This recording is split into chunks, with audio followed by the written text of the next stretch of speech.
And we open right in the thick of it. Our protagonist, Chu Ching, comes to after what feels like a 300-year nap. He opens his eyes to find, well, a situation. He's shirtless, covered only by a comforter with a weird little chicken on it. And oh yeah, there's a strange, red-haired woman looming over him, looking very, very interested.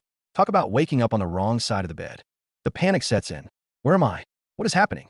His brain is screaming as he stares at this woman who casually remarks on his consciousness. This is far beyond awkward. It's a full-blown threat assessment. His fight or flight kicks in before he can even think, launching himself off the bed and bowling her over with a loud crash. Gotta admire the instinct, but bro, you're not exactly dressed for a sprint. The woman, Yi Chen-si, just laughs from the floor, lighting a cigarette. She's not upset. She's amused. The drug wore off fast. Oh well, awake is more fun. Now he hears it, drug, and his confusion deepens. But then, it hits him like a sledgehammer. No, not a drug hangover. It's a memory. A 300-year-old memory. He didn't just wake up. He was reborn. The realization dawns. 3 centuries ago, he stepped into the immortal realm at Qingqing Mountain. And now he's back. Flashback time. Let's see what this rebirth truly means. For 3 centuries, Chu Qing wasn't just some guy. He was the sword saint, defying lightning atop mountains, standing upon glowing Tai Chi arrays. This was his life. Relentless cultivation, wielding a blade that could part the heavens, all for a shot at the realm of eternity. That's the real man buried under this teenage panic. This isn't a weakling waking up. It's a fallen king getting his bearings. But at the very peak of his power, as golden energy erupted around him and eternity was within his grasp, something went wrong. He triggered something he shouldn't have, the Hall of Time and Space. And when you mess with that, reality itself rewrites your itinerary.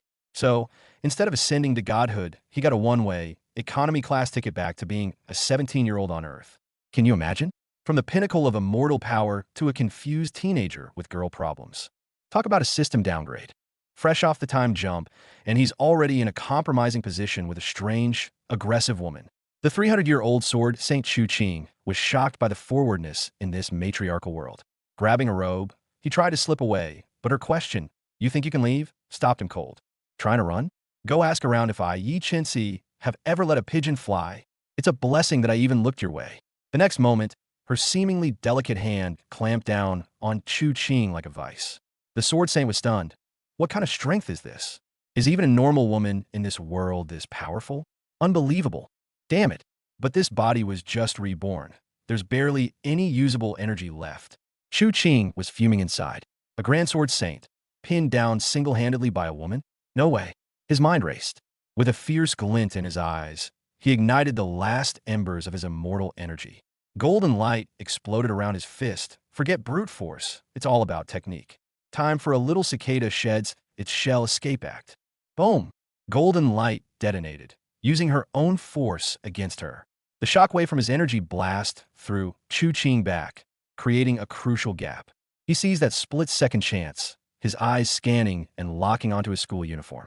No time to waste. His sister's situation won't wait. Clothes on in a flash, he bolted out the door, leaving Yi Chen-si stunned by the blast wave. On a high rooftop, cold winds howl. Yi Chen-si, barefoot, gazed at the city lights, calmly lighting a cigarette. Escape from her grasp? Interesting. A flicker of morbid obsession and thrill passed through her eyes. Juking, usually subit me. My little white rabbit. Now that the game has started, Big Sister will definitely find you. We'll play slowly.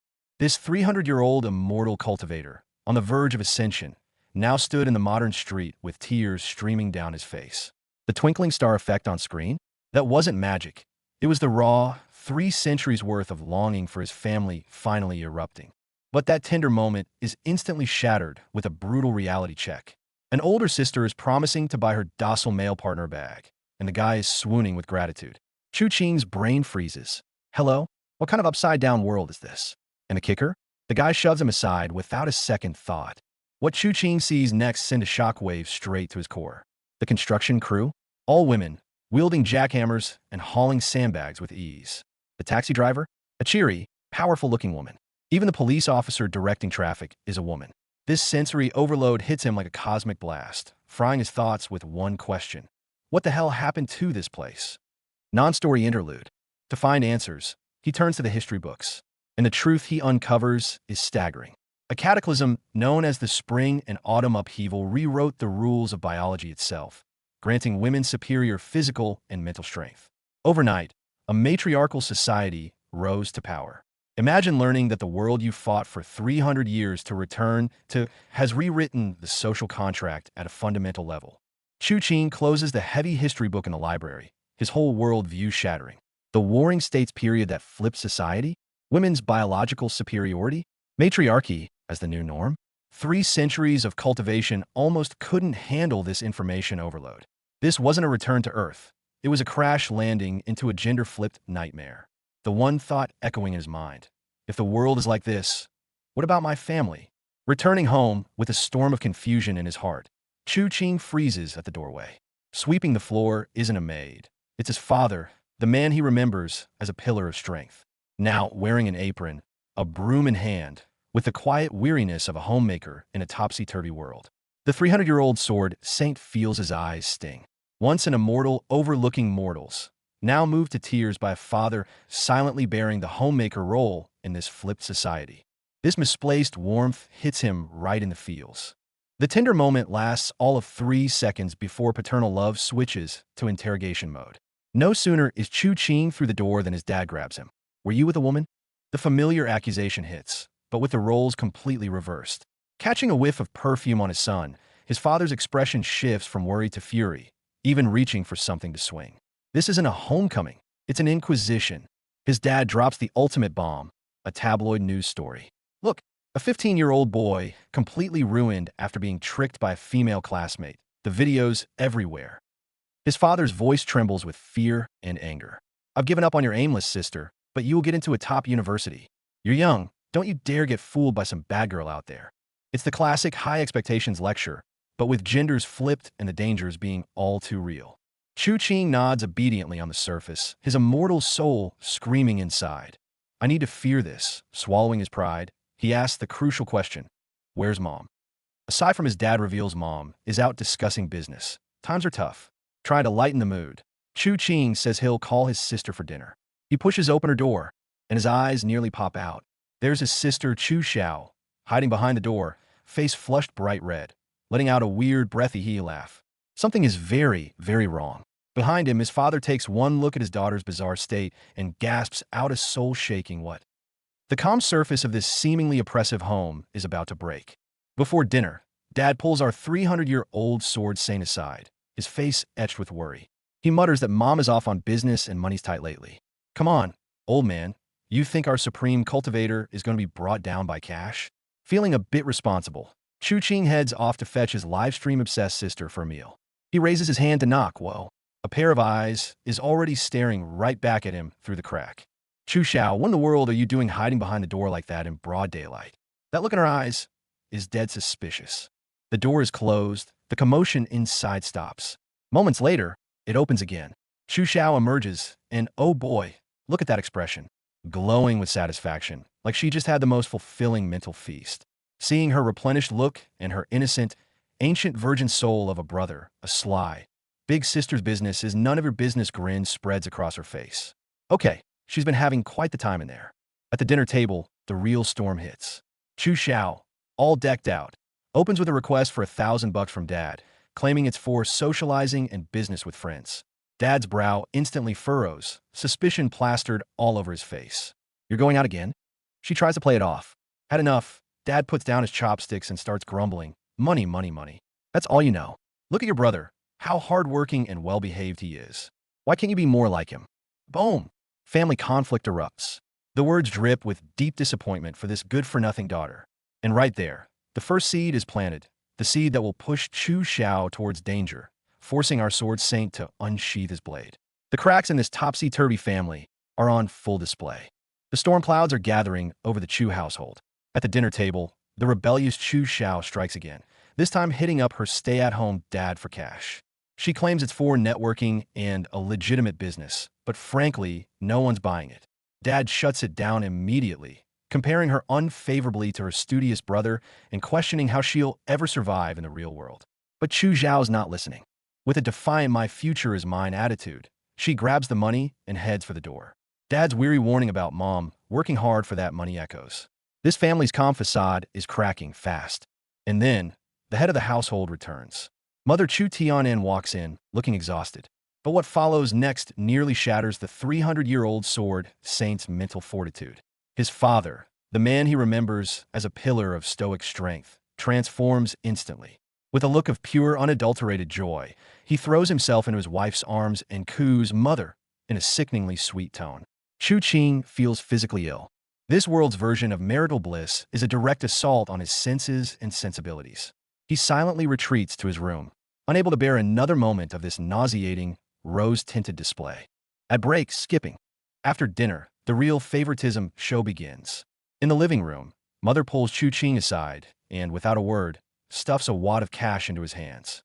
She asks gently if his allowance is enough, treating him like the family's porcelain treasure. Chu Qing's mind is reeling. This mother, in his past life, was notoriously frugal. He remembers scheming just for 10 yuan to play games at a cafe. Now, money is tossed around like confetti. This matriarchal reality keeps serving up gut punches to the Sword Saint's worldview, one shattered norm at a time. But for Chu Xiao, the climate is arctic. When she tries to speak, the mere mention of her sister's name causes Mother's face to darken. Don't even talk about her, she cuts in, her voice dripping with disappointment and disdain. In Mother's world, the wayward, troublemaking Chu Xiao doesn't deserve the same investment as her prized son. The family scales are brutally tipped, leaving Chu Xiao out in the cold, an outsider in her own home. And that feeling of abandonment? It's a dangerous catalyst, often pushing people toward the very edges they're told to avoid. The cozy scene in the living room threw Chu Qing, the 300-year-old sword saint, for a complete loop. His mother just handed him pocket money before immediately laying into his rebellious sister, a classic case of favoritism, but with the genders flipped. But the part that broke his brain was watching his sharp-suited, career-driven mom casually lounging with his apron-wearing, domestic dad draped over her. Seeing his once stern father figure playing the meek, doting wife made Chu Qing's stomach churn. Talk about a gut check in the most unsettling way possible. One more second of this nauseating display was going to cost him years off his immortal lifespan. "I'm going to my room," Chu Qing muttered, already halfway out of the living room. Each step felt weighted, the sheer absurdity pressing down on him. But the sanctuary of his bedroom offered no respite. He was greeted by a blast of pink, frills, fluffy toys, and what the decor proudly called feminist aesthetics. The mighty sword saint just stood there, stunned. This was his lair? Was the entire universe playing some elaborate cosmic joke on him? Shut inside his pastel prison, Chu Qing finally caught his breath by the window. The pieces clicked into place in his reeling mind. In this world where women outnumbered and outranked men, his 17-year-old vessel's face wasn't just decent, it was premium currency. The lingering stares from earlier suddenly made sense. A wry smile touched his lips. Schoolflower, Jimin Hai? A title that would have drawn nothing but contempt from a sword saint of the old realm. But in this twisted reality, even that label could be a tool. Curiosity got the better of him. A quick peek into his desk drawer, and he was immediately buried in an avalanche of pink and yellow envelopes. Love letters. It wasn't just whispers. It was a tangible, overflowing tide of teenage affection. The physical proof of his popularity left him speechless and sweating. The title was real, but it felt less like a crown and more like a noose. Screw this. Resolve hardened his features. If he couldn't escape physically yet, he'd reclaim his power. He dropped into a meditative posture on the floor. Eyes closed, he reached out to sense the ambient energy. And wait, this aura? The revelation hit him like a lightning strike. This messed up, upside-down world, its ambient spiritual energy was off the charts. Purer, denser, more potent than even the sacred cultivation grounds of his old realm. A surge of fierce elation coursed through him as a halo of pristine blue energy condensed around his body. This changes everything. With a resource like this, restoring his lost power, reopening the Hall of Time and Space, punching a ticket home, it was all back on the table. He had to cultivate fast before his sister's mess blew up in their faces. He had to get out of here. Channeling the Golden Freedom technique, a familiar sharpness flooded his senses, a blade being honed once more. His eyes snapped open, gleaming with a focus not seen in 300 years. Step 1 complete. The Sword Saint, now known as Chu Qing, snapped out of his cultivation trance deep into the night. But instead of peace, a knot of unease tightened in his gut. The world was upside down, sure, but by all established patterns, his sister should have been home by now. A sense of foreboding, cold and serpentine, coiled around his thoughts. Just as the silence was about to drive him mad, his phone lit up. Sister calling. He answered with a sigh, expecting the usual. Instead, the line exploded with a scream so raw with terror it nearly broke his name. Xiao Qing. The color drained from his face. Through the phone, the scene came in flashes. His sister, Chu Xiao, pinned in a dimly lit stairwell, trembling like a leaf. I'm in big trouble, she whispered, her voice a ghost of its usual self. Shadowy figures loomed over her, their eyes cold as they hissed the warning. Don't call the police. Don't tell mom and dad. Oh, this was bad. Real bad. Before he could demand answers, the phone was snatched away. A new voice, rough and dripping with menace, filled his ear. Listen up, kid. You bring the black bag under your bed to room 302, Crescendo Bar on C Street. Get cute, and your sister gets creative new piercings. The phone creaked in his grip, knuckles white. 3 centuries of cultivated calm shattered. They touched his family. They just signed their own death warrants. He slammed the phone shut. In the next heartbeat, he was a blur of motion, snatching his bag and blasting out the door. All thoughts of adapting to this matriarchal world were incinerated. The night air couldn't cool the inferno in his chest. His silent oath roared louder than any engine. Lay a finger on my family, and I will erase you from existence. The crescent bar looms under the night sky.